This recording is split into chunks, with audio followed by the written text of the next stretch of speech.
Hello, and welcome to Retaining the Heart. My name is Christina, and in today's episode, we're diving into a critical issue that touches every classroom, school, community committed to inclusive education: the nationwide shortage of special education teachers. This is not just a staffing issue, it's a matter of equity, access, and the future of our most vulnerable learners. According to the U.S. Department of Education's National Center for Education Statistics, 72% of public schools with special education vacancies reported difficulty filling those positions for the 2024-25 school year.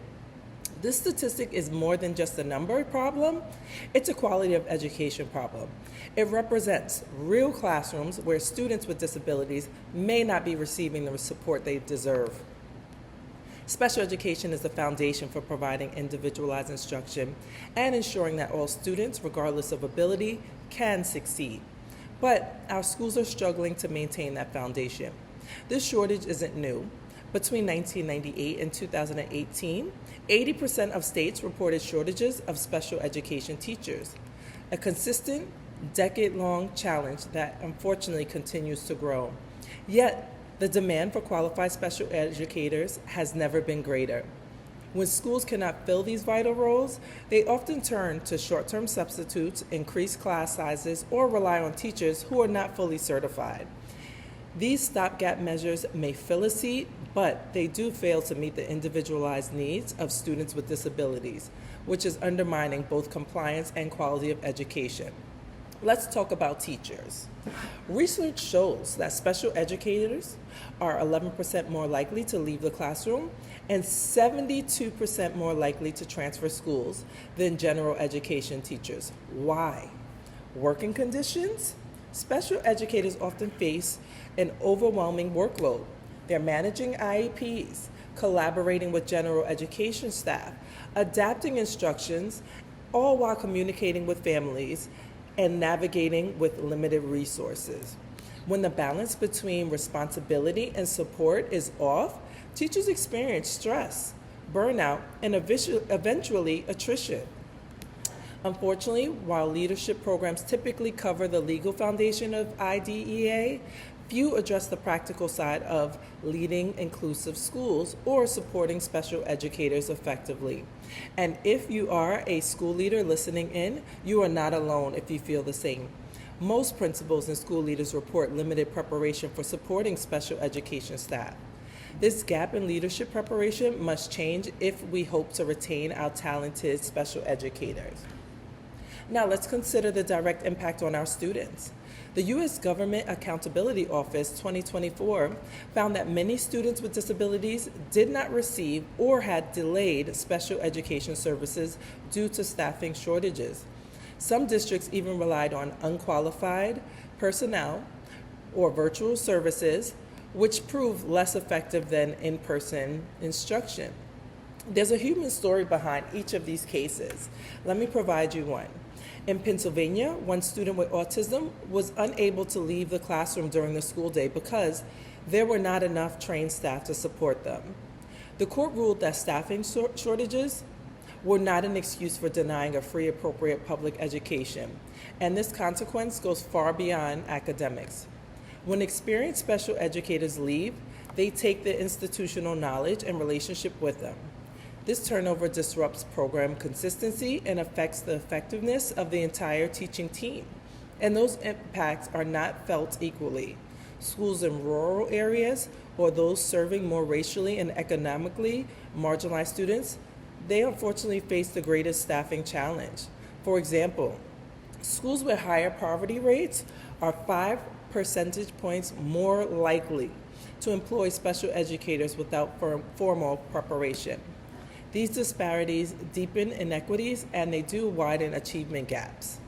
To understand how we got here, we have to look back. Special education teacher shortages have persisted over 2 decades, yet the federal government has never required states to report detailed data on these shortages or hold them accountable for solutions. Historically, parents and advocates have played a crucial role in driving systemic change.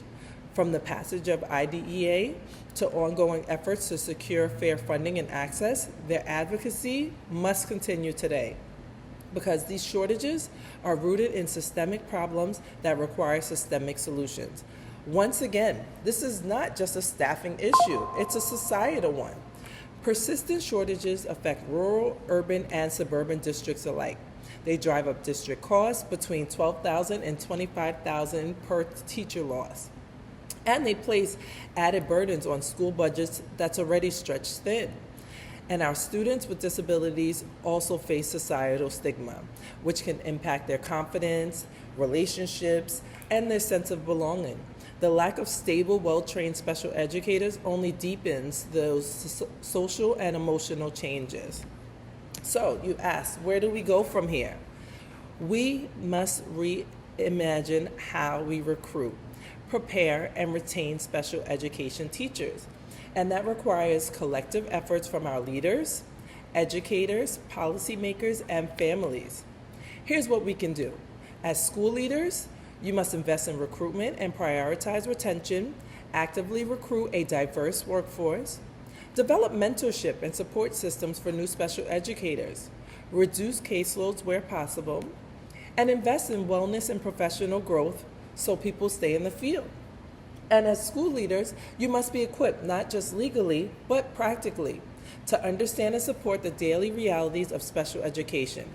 Lastly, empower families and communities. Parents, they can advocate through local advisory councils and state organizations pushing for the funding we so desperately need, equity, and systemic reform. Every child deserves a qualified, caring teacher who understands their needs and believes in their potential. Addressing the special education teacher shortage is not optional. It is essential to fulfilling our moral and legal responsibility to provide an equitable education for all. So, to my school leaders listening, your knowledge, advocacy, and your leadership can shape the conditions that help special education thrive. To my special educators, your voice, your resilience continue to make a difference, even in the face of challenge. And to our families, your partnership remains the heart of this mission. Together, we can turn the shortage into an opportunity. When we build strong, stable systems of support, we deepen our capacity for truly inclusive schools. Because retaining the heart of inclusive education means caring for the people who make it happen, our dedicated special education professionals. Thank you so much for joining and listening. I wish you all a blessed day. Thank you.